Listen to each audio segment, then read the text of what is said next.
오늘 우리에게 주시는 하나님 말씀, 구약성경 사무엘하 4장 1절부터 12절까지 말씀입니다. 저와 함께 읽어보겠습니다. 사울의 아들 이스보셋은 아브넬이 헤브론에서 죽었다 함을 듣고 손에 맥이 풀렸고 온 이스라엘이 놀라니라. 사울의 아들 이스보셋에게 군 지휘관 두 사람이 있으니 한 사람의 이름은 바하나요 한 사람의 이름은 레갑이라. 베냐민 족속 브에롯 사람 림몬의 아들들이더라. 브에롯도 베냐민 지파에 속하였으니 일찍이 브에롯 사람들이 깃다임으로 도망하여 오늘까지 거기에 우거함이더라. 사울의 아들 요나단에게 다리 저는 아들 하나가 있었으니 이름은 무비보셋이라. 전에 사울과 요나단이 죽은 소식이 이스라엘에서 올 때에 그의 나이가 5살이었는데 그 유모가 안고 도망할 때 급히 도망하다가 아이가 떨어져 절개되었더라. 브에롯 사람 림몬의 아들 레갑과 바하나가 길을 떠나 볕이 쬐을 때 즈음에 이스보셋의 집에 이르니 마침 그가 침상에서 낮잠을 자는지라. 레갑과 그의 형제 바하나가 밀을 가지러 온채하고 집 가운데로 들어가서 그의 배를 찌르고 도망하였더라. 그들이 집에 들어가니 이스보셋이 침실에서 침상 위에 누워 있는지라. 그를 쳐 죽이고 목을 베어 그의 머리를 가지고 밤새도록 아라바 길로 가 헤브론에 이르러 다윗 왕에게 이스보셋의 머리를 들이며 아뢰되 왕의 생명을 해하려 하던 원수 사울의 아들 이스보셋의 머리가 여기 있나이다. 여호와께서 오늘 우리 주 되신 왕의 원수를 사울과 그의 자손에게 갚으셨나이다 하니 다윗이 브에롯 사람 림몬의 아들 레갑과 그의 형제 바하나에게 대답하여 그들에게 이르되 내 생명을 여러 환난 가운데서 건지신 여호와께서 살아계심을 두고 맹세하노니 전에 사람이 내게 알리기를 보라 사울이 죽었다 하며 그가 좋은 소식을 전하는 줄로 생각하였어도 내가 그를 잡아 시글락에서 죽여서 그것을 그 소식을 전한 갚음으로 삼았거든. 하물며 악인이 의인을 그의 집 침상 위에서 죽인 것이겠느냐. 그런즉 내가 악인의 피 흘린 죄를 너희에게 갚아서 너희를 이 땅에서 없이 하지 아니하겠느냐 하고 청년들에게 명령하며 곧 그들을 죽이고 수족을 베어 헤브론 목가에 매달고 이스보셋의 머리를 가져다가 헤브론에서 아브넬의 무덤에 매장하였더라. 아멘. 자, 아브넬이 헤브론에 내려갔다가 거기에서 죽었다는 소식이 이 북쪽 지파가 있는 이 북쪽에 알려졌을까요? 아니면 비밀로 묻혔을까요? 당연히 알려졌겠죠. 헤브론에 중요한 일이 있다고 한 사람이 돌아오지 않고 또 그들 가운데 그런 소문들이 퍼져나갔을 때 그 소식을 이스보셋이 들었습니다.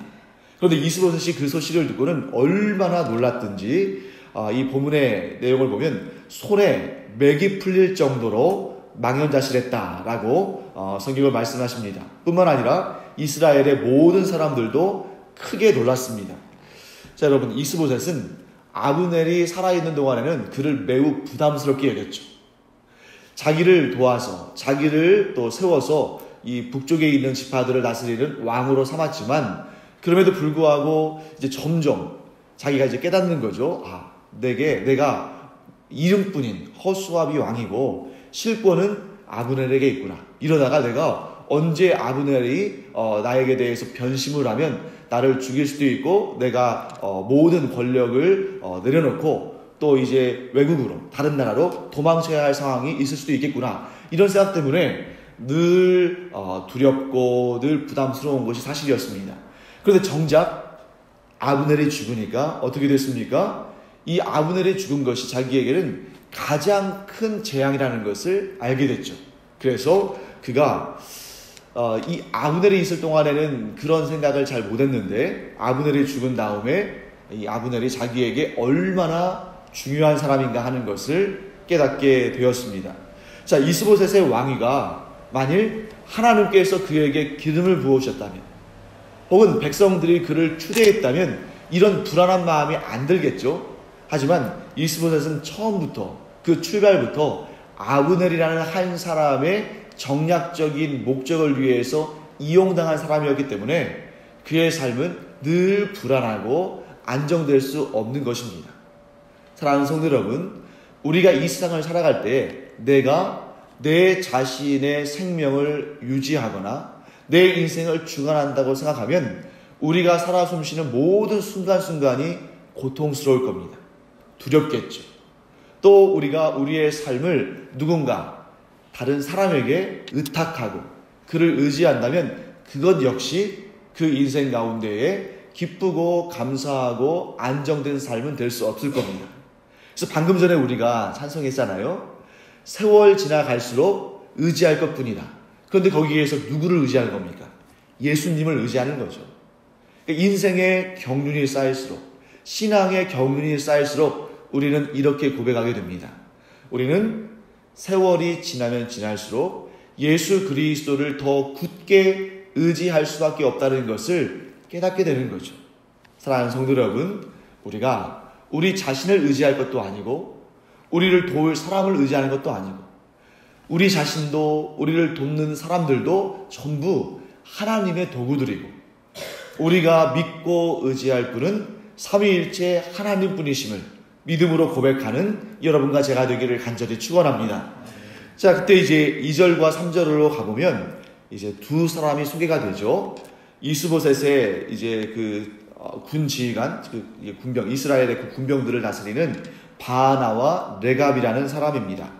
자, 여기 이제 뭐 여러 가지 소개가 등장하잖아요. 뭐 부에롯 사람이다, 뭐 이런 이런 소개들, 뭐 여러 가지 이야기가 등장합니다만, 그런데 가장 중요한 사실 한 가지만 우리가 알면 됩니다. 이 바나와 레갑과 관련해서 가장 중요한 정보는 이들이 베냐민 사람들이라는 거예요. 다른 것은 뭐 이들의 아버지가 누구고 이들이 어디에 살았고 이런 것들은 사실 그렇게 중요한 것이 아니고 가장 중요한 것은 이 바나와 레갑이 베냐민 사람들이라는 것입니다. 자, 이 사실이 왜 중요하냐면 이스보셋 또 그의 아버지 사울은 어떤 지파입니까? 베냐민 지파죠. 사울과 그의 아들 이스보셋은 모두 베냐민 지파인데 이 이스보셋을 죽인 사람 바나와 레갑 이 두 사람 역시 어떤 지파예요? 베냐민 지파라는 것입니다. 자, 이 사실을 일부러 강조하는 것입니다. 왜 그럴까요? 이스보셋이 죽임을 당하는데 같은 지파 사람들. 그러니까 여러분 여기서 우리가 뭘 할 수 있습니까? 친족이라는 거죠. 물론 직계 혈통은 아니라 할지라도 같은 베냐민 지파입니다. 그러므로 우리는 이 이스보셋의 죽음이 아주 비참한 죽음이다. 그의 말로가 아주 비참했다 하는 것을 알게 되는 것입니다. 자, 그리고 나서 2절과 3절에서 바나와 레갑에 대한 이야기를 했기 때문에 그 다음에 계속 그 얘기를 할 것 같은데 잠깐 4절에서 다른 사람 이름이 한 명 더 등장합니다. 오늘 본문에는 아주 여러 사람들의 이름이 등장하죠. 아브넬, 죽은 아브넬, 또 아직은 살아있는 이스보셋, 또 그 이스보셋을 죽이게 될 바나와 레갑, 또 거기에 무비보셋까지 12절밖에 안 되는 이 사장의 짧은 본문에서 여러 사람의 이야기가 등장하고 있습니다. 다 그 이유가 있겠죠. 자, 4절에는 이제 무비보셋이라는 사람이 등장하는데 이 사람은 누구예요? 요나단의 아들입니다. 자, 갑자기 이제 이런 얘기가 이제 뭐 요나단에 대한 얘기가 등장한다거나 다윗과 요나단 사이에 무슨 언약, 약속이 등장한다거나 이러면서 무비보셋이 나오면 자연스러울 텐데 갑자기 이스보셋 얘기하다가 또 바나와 레갑 얘기 등장하다가 무비보셋이 나오는데 그 이유는 왜 그러냐면 자, 지금 이 사무엘 하 4장은 누구의 죽음이 주된 주제입니까? 이스보셋의 죽음이 주된 주제잖아요. 그런데 이 이스보셋과 무비보셋이 관련이 있다는 거죠. 이름도 비슷하죠. 왜냐하면 이제 이스보셋이 죽으면 사울의 가문의 사람들이 다 죽었다고 생각할 거예요. 이제 사울의 가문은 끊겼다. 사울의 마지막 혈통이자 마지막 기대주였던 이스보셋마저 죽었으니 사울의 가문에는 이제 더 이상 남은 사람도 없고 가능성도 없다. 희망도 없다. 이렇게 생각할 수 있는데 갑자기 무비보셋이라는 사람이 등장하는 겁니다. 사실 여러분, 이 무비보셋은 사람들이 살았는지 죽었는지도 잘 알지도 못하고 관심도 없었을 거예요.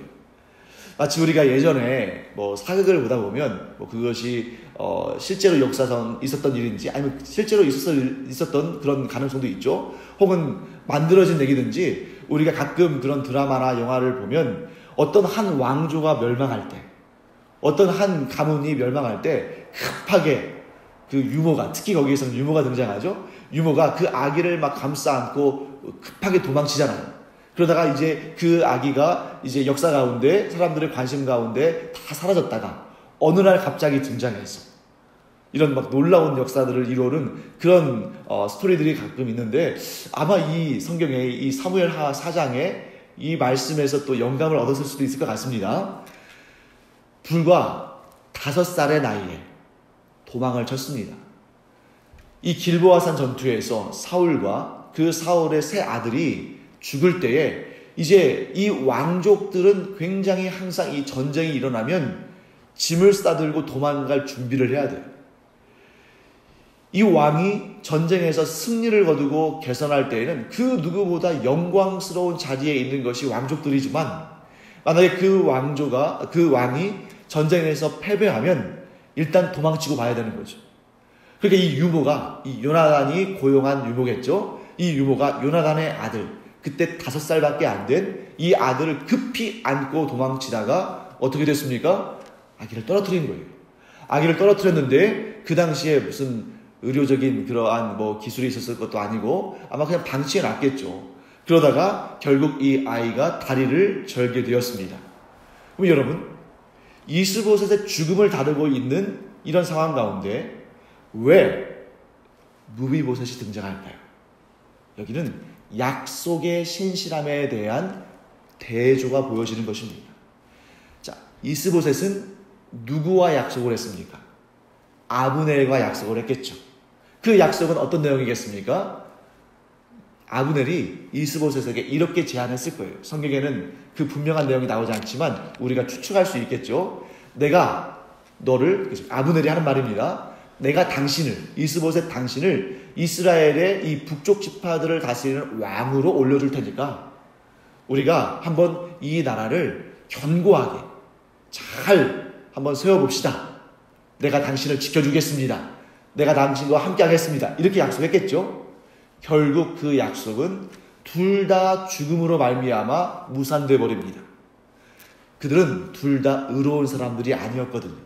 왜? 하나님께서 사울의 집은 버리시고 다윗의 집을 세우셨음을 알았음에도 불구하고 그들이 북쪽 지파의 사람들을 다스리는 왕과 권력자로 세워졌다는 것은 하나님의 뜻을 알면서도 거역했다는 거죠. 결국 그들의 약속은 하나님께서 무산시키시고 결국 둘 다 비참한 죽음. 아브넬은 누구에게 죽었어요? 요압에게 찔려 죽고, 여기 나오는 이스보셋은 바나와 레갑에게, 더군다나 자기의 동족에게 또 같은 지파에게 죽는 안타까운 죽음으로 끝납니다. 그런데 이 무비보셋을 보십시오. 무비보셋은 살아남습니다. 그리고 우리가 나중에 또 보겠습니다만 다윗과 같은 식탁에서 밥을 먹는 그러한 은혜를 누립니다. 이 둘 사이는 어떤 관계가 있었을까요? 다윗과 이 무비보셋의 아버지인 요나단 사이에 언약이 있었습니다. 우리가 앞에서 그 내용들을 봤죠. 어떤 언약입니까? 요나단은 내가 이스라엘의 왕 위에 올라가지 못할 것 나는 안다. 하나님께서 심지어 나의 아버지에게서 왕위를 걷어가시고 너에게, 즉 다윗 너에게 그 왕위를 주신 것 내가 안다. 이렇게 고백했어요. 즉 요나단은 자신의 의지나 자신의 뜻이 아니라 하나님의 뜻을 먼저 붙드는 사람이었습니다. 또한 다윗 역시 일부러 자기가 사울을 죽일 기회가 여러 번 있었음에도 불구하고 끝까지 하나님 앞에 신실하려고 노력했죠. 이게 무엇입니까? 하나님께서 기름 부어주신 자를 내 손으로 죽일 수 없습니다. 그 표현은 뭡니까? 하나님을 향한 신실함을 드러내는 것이죠. 그래서 하나님을 향해 신실했던 두 사람, 다윗과 요나단 사이의 그 언약은 끝까지 지켜집니다. 그래서 그때 요나단이 딱 한 가지만 부탁을 했죠. 나의 가문을 좀 지켜달라. 다윗, 네가 이스라엘의 왕으로 오르는 것을 나는 믿고 그 하나님의 약속을 믿고 또 나는 그것을 따르겠다. 그런데 한 가지만 부탁하자. 내 가문을 지켜달라. 결국 사울의 온 가문이 다 무너지고 역사의 뒤안길로 사라지는데 딱 한 사람 살아남죠. 그게 누굽니까? 요나단의 아들 무비보셋이라는 것입니다. 사랑하는 성도 여러분, 이와 같이 하나님께서는 언약을 지키실 때에 어떤 사람들의 언약을 지켜주시냐면 하나님을 믿고 신뢰하며 하나님을 의지하고 하나님 앞에 신실한 믿음으로 반응하는 자들의 약속은 반드시 지켜주시는 줄 믿습니다. 그래서 여러분과 제가 뭐가 문제냐? 여러분, 약속을 아무리 많이 해봤자, 아무리 좋은 내용으로 그 약속을 꾸며봤자 소용없습니다. 왜? 그 약속이, 그 언약이 지켜지지 않는다면 애를 써서 약속을 할 필요도 없겠죠. 우리의 언약이, 우리의 약속이, 우리가 바라는 것이, 우리가 기도하는 것이 이루어지는 가장 중요한 근거는 뭐냐면 우리가 하나님 앞에 얼마나 신실하냐, 또 우리가 사람들 앞에서도 얼마나 신실하느냐, 이 신실함 가운데 있다는 것입니다. 사랑하는 성도 여러분, 여러분과 제가 영적으로 하나님만 바라보며 하나님만 신실하게 따르고 그 말씀을 순종하고 하나님과의 언약 관계에서 우리가 불순종으로 반응하지 않는 그런 신실한 하나님의 사람들 되기를 간절히 축원합니다. 뿐만 아니라 인간 사이에서도 관계도 마찬가지입니다. 우리가 100% 다 지킬 수는 없다는 것을 알고 있지만 그러나 우리가 항상 나는 이 약속을 지키는 그런 신실함을 가져야겠다 하는 그런 마음으로 약속에 신실한 여러분과 제가 되기를 간절히 축원합니다. 하나님께서 기뻐하십니다. 하나님께서는 하나님과 맺은 약속, 언약에 신실한 것도 기뻐하시지만 그건 당연한 것이지만 사람 사이의 약속도 함부로 거스르지 않고 함부로 파기하지 않고 그 약속을 지키기 위해서 애를 쓰는 사람, 노력하는 사람, 물론 완벽할 수는 없다 할지라도 끝까지 애쓰고 노력하는 그 사람을 하나님은 칭찬하시고 그를 의롭다 하시고 그에게 상을 주실 줄 믿습니다. 여러분과 제가 예수님을 닮은 사람으로서 또 더욱더 예수님을 닮아감으로 이 신실함의 그러한 성품을 갖는 여러분과 제가 되기를 간절히 축원합니다. 자, 그 다음에 이제 다시 이야기가 누구로 돌아가죠? 바나와 레갑에게로 돌아갑니다. 이 바나와 레갑이 우연히 어쩌다 보니까 이스보셋을 죽였을까요? 아니면 아주 철저하게 계획해서 이스보셋을 죽였을까요? 계획한 것입니다. 먼 길을 와서 마치 밀을 가지러 온 것처럼 속여서 그 자기의 침상에서 낮잠을 자고 있는 이스보셋을 쳐서 죽였습니다. 뿐만 아니라 이들의 살인이 그냥 우발적인 것이 아니라 철저히 계획됐다는 것을 뭘 통해 알 수 있냐면 이들이 우발적으로 이스보셋을 죽였다면 죽이고 도망쳤어야죠. 그렇지 않습니까? 그런데 어떻게 했습니까? 이스보셋을 쳐서 죽인 다음에 그 머리를 잘랐다고 되어 있어요. 그 머리를 왜 잘랐겠습니까? 재미로 잘랐겠습니까? 아니죠. 누구에겐가 이것을 갖다 바치면 자신들에게 큰 유익이 있을 거라고 생각하고 그 일을 일부러 저지른 겁니다. 그러면 이 바나와 레갑이 이스보셋을 죽이고 그 머리를 자른 다음에 그것을 들고 어디로 갔을까요? 그렇죠. 헤브론에 있는 다윗에게 간 것입니다. 왜냐하면 그 머리를 가장 반가워하고 기뻐할 사람이 다윗이라고 생각한 것이죠. 저는 이 바나와 레갑을 보면서 이렇게 생각했습니다. 야, 이 사람들이 아주 정치적으로는 머리가 잘 돌아가는 사람들이구나. 왜냐하면 지금 이 전국을 쭉 살펴보니까 나라가 지금 어디로 가게 생겼어요? 다윗에게로 가게 생겼습니다. 그러니까 그래, 우리가 선수를 치자. 아직 이스보셋이 살아있지만 결국에 이 나라는 누구에게? 다윗에게 넘어갈 수밖에 없다. 이 사람들은 지금 이 바나와 레갑은 어떻게 보면 요나단처럼 정말 신실한 그러한 어떤 그 하나님의 말씀을 신실하게 받아들이는 그런 마음으로 이 이스라엘 전체가 다윗에게로 갈 거라고 생각한 것이 아니라, 이들은 하나님 때문에 그렇게 생각한 것이 아니라 자신들의 이 정치를 바라보는, 이 정국을 바라보는 그런 어떤 생각, 그것도 일종의 지혜겠죠. 그걸 통해서 이 정국을 본 겁니다. 그들의 생각이 틀리지 않았어요. 그들은 제대로 봤습니다. 그런데 문제는 뭐냐면 이 바나와 레갑은 정국을 잘 살피는 그런 지혜는 있었지만 한 사람, 다윗의 심중, 다윗의 마음을 파악하는 데는 실패했습니다. 나라가 다시 이 전체 나라가 다윗에게 갈 것을 안 것은 잘 파악한 것이지만 정작 그 다윗의 마음은 몰랐던 거죠. 이들은 어떻게 생각했습니까? 우리가 이 이스보셋의 머리를 들고 다윗에게 가면 다윗이 기뻐하고 자신들을 기쁘게 맞아들이고 또 나라 전체를 다스리는 왕으로 올라가는 데 있어서 자신들을 1등 공신으로 여겨주고 큰 벼슬을 주고 상을 줄 거라고 생각했습니다. 그런데 정작 다윗은 뭐라고 말합니까? 그들을 면전에 대고 이렇게 말합니다. 전에 사울의 죽음을 보고 그 사울이 죽었다는 소식을 내가 기뻐할 줄로 알고 나에게 그 소식을 가지고 와서 즐거운 마음으로 전한 그 사람도 내가 그 소식을 기뻐하지 않고 그를 시글락에서 죽여서 그 소식을 전한 것에 대한 가품으로 삼았는데, 그 사람은 그 소식을 전한 것만으로도 죽임을 당했는데 하물며 너희는 그 이스보셋이라는, 그래도 여러분 이 다윗이 이스보셋을 뭐 그렇게 좋아하는 건 아니겠습니다만 그래도 그 죄 없는 사람을 쳐서 죽이고 심지어 머리를 자르는 그런 수치심을 안기면서 그것을 나에게 가져올 때 내가 그것을 기뻐할 줄 알았느냐 하고 그들에게 사형을 내립니다. 사랑하는 성도 여러분, 이런 행위는 사실 두 가지 의미가 있습니다. 첫째는 조금 현실적인 이유예요.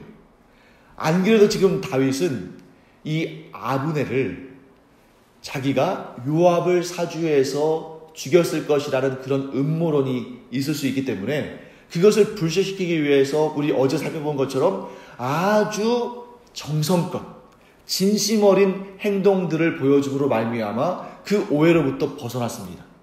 그런데 오늘 이 이스보셋의 머리를 다윗이 소유한다, 다윗이 받았다 하는 이야기가 들리면 또 어떤 얘기가 들릴까요? 알고 보니까 아브넬을 죽인 것도 다윗의 사주였고 또 다윗이 이 베냐민 지파의 몇 명을 끌어들여서 이스봇을 제거하게 했다, 나는 또 그런 음모론과 또 그런 소문이 날 수 있었겠죠. 이게 철저하게 응징함으로 말미암아 이 죄악과 자신이 선을 긋는 것입니다. 사랑하는 성도 여러분, 우리도 이 다윗처럼 이 죄악과 악한 것들과 선을 그어버리는, 나는 그것과 관계없다고 분명히 단절하는 그러한 선명함이 우리에게도 있어야 됩니다. 또 한 가지, 두 번째는 뭐냐면 다윗은 나는 사람의 손을 빌려서 내 목적을 이루기 위해서 술수를 쓰지 않겠다 라고 그 마음속에 분명한 결정을 하고 있다는 것을 알 수 있습니다. 여러분, 사실 다윗도 어느 정도 흔들릴 때가 있었을 거예요. 언제였냐면 아브넬이 내가 북쪽 지파에 있는 사람들을 설득해서 그들이 당신의 백성이 되도록 힘을 다해서 노력해 보겠습니다 라고 전령을 보내고 자기가 직접 찾아와서까지 이야기를 했을 때 조금 아브넬이라면 내가 믿고 의지할 만 하겠는데, 이런 생각이 인간이기 때문에 슬며시 올라올 수 있었을 거예요. 그런데 그런 찰나에 다윗을 사랑하시는 하나님께서 어떠한 장면을 보여주셨습니까? 요압이 아브넬을 죽이는 그런 끔찍한 일을 보게 하셨어요.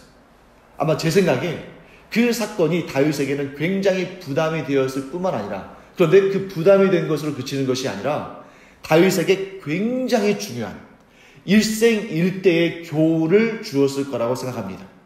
그 교훈은 무엇입니까? 결단코, 내가 앞으로는 결단코 사람을 의지하지 않겠다.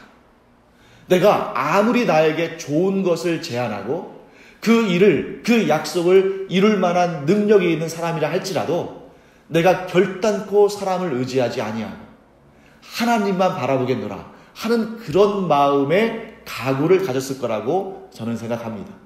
그렇기 때문에 이 바나와 레갑이 어찌 보면 이스보셋을 죽여서 그에게 그 머리를 가져오면 야, 이제야말로 드디어 내가 이스라엘 전체를 다스릴 수 있는 왕이 되겠구나 하고 생각할 수도 있을 텐데, 그렇게 하지 않고 오히려 그는 이러한 순간에도 하나님만 바라보며 나를 이스라엘 전체의 왕으로 세우시는 것은 사람들의 역사가 아니라 하나님의 역사다 하고 그 마음속에 고백한 것이죠. 사랑하는 성도 여러분, 마지막으로 한 가지만 제가 말씀드리고 이 설교를 마치겠습니다. 우리가 우리 인생 가운데 가장 불안할 때는 하나님을 향했던 우리의 눈을 돌려서 사람을 바라보고 세상을 의지할 때입니다. 하지만 우리가 우리 인생 가운데 가장 안전할 때는 그 상황과 환경이 어떠하다 할지라도 사람을 바라보지 아니하고 세상을 의지하지 아니하고 오직 하나님만 바라보며 하나님만 의지할 때, 그때가 곧 우리가 가장 안전할 때인 줄 믿습니다. 그래서 우리는 날마다 우리의 인생 가운데 가장 안전한 나날을 살기를 간절히 축원합니다. 그것이 무엇입니까? 매일매일 매 순간마다 하나님만 의지하며 하나님께서 주실 은혜들을 바라보는 여러분과 제가 되기를 간절히 축원합니다. 그래서 우리가 사람을 찾아다니지 않아도, 우리가 세상에 있는 도움들을 찾아다니지 않아도 우리가 오직 하나님만 바라보며 하나님만 의지하면 하나님께서는 어떤 사람이든 우리에게 도움을 줄 수 있는 사람을 보내주시고, 어떤 물질이든 어떤 기회든 우리에게 가장 좋은 것을 하나님께서 우리에게 보내시고 만나게 하시고 누리게 하실 줄 믿습니다. 이 순서가 바뀌지 않는 여러분과 제가 되기를 간절히 축원합니다. 기도하겠습니다. 하나님, 주님의 은혜를 감사드립니다. 저희가 어떤 상황과 환경 가운데도 사람을 의지하지 아니하고 세상을 의지하지 아니하고 하나님만 바라보고 하나님만 의지하게 하여 주시옵소서. 우리가 이 믿음을 가지고 하나님만 의지할 때 하나님께서는 누구를 사용하시든지 그 무엇을 사용하시든지 우리를 도우시고 우리를 세우시고 우리를 복되게 하실 줄 믿습니다. 이 믿음 가지고 하루하루 살게 하여 주시옵소서.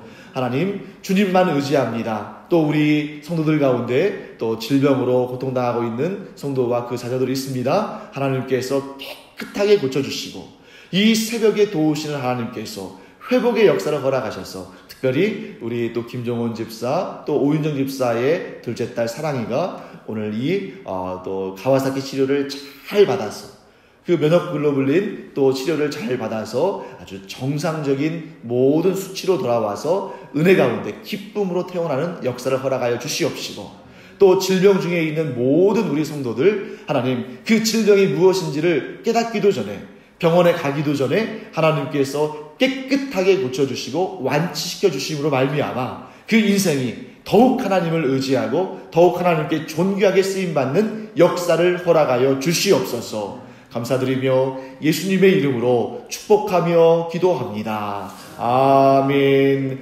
이제는 우리 주 예수 그리스도의 은혜와 하나님 아버지의 무한하신 사랑과 성령의 감동, 감화, 위로, 교통하심이 이 시간 오직 하나님만 바라보며 하나님만 의지함으로 말미암아 하나님께서 보내주시는 모든 귀한 은혜와 복과 도움을 얻게 될 주님의 사랑하시는 자녀들 위에 이제로부터 영원토록 함께 있을지어다. 아멘.